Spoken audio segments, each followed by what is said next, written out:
চলো আজকে বানিয়ে ফেলা যাক কাঁচা আমের আমসত্ত্ব। গরম পড়বে আর কাঁচা আমের আমসত্ত্ব বানাবো না তাই কখনো হয়?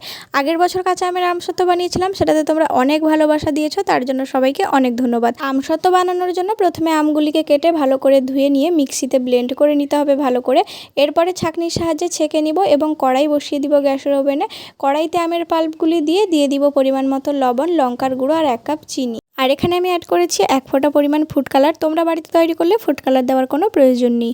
আমের পাল্পগুলি যখন ফুটতে শুরু করবে গ্যাসের ফ্লেম একটু লো করে দিবে আর দূর থেকে নাড়ার চেষ্টা করবে। তোমাদের যাদের রোদে দেওয়ার কোনো প্রবলেম নেই তারা এই পর্যায়ে নামিয়ে নিতে পারো, আর যাদের রোদে দেওয়ার একটু সমস্যা আছে তারা একটু এরকম শক্ত করে নামিয়ে নিও, তাহলে দেখবে 2 ঘন্টা রোদেও খুব সুন্দরভাবে তৈরি হয়ে যায়। এবার এরকম স্টিলের থালা নিয়ে তাতে তেল ব্রাশ করে আমগুলি দিয়ে দিব আর ভালো করে মেলিয়ে রেখে দিব। এখন যা রোদ, 2-3 ঘন্টা রোদেই কিন্তু আমসত্ত্বগুলো খুব সুন্দরভাবে তৈরি হয়ে যাবে। তোমরাও কাঁচা আম ফুরিয়ে যাওয়ার আগে বানিয়ে ফেলো কাঁচা আমের আমসত্ত্ব। ভিডিওটি ভালো লেগে থাকলে like, comment, share and subscribe করতে ভুলো না।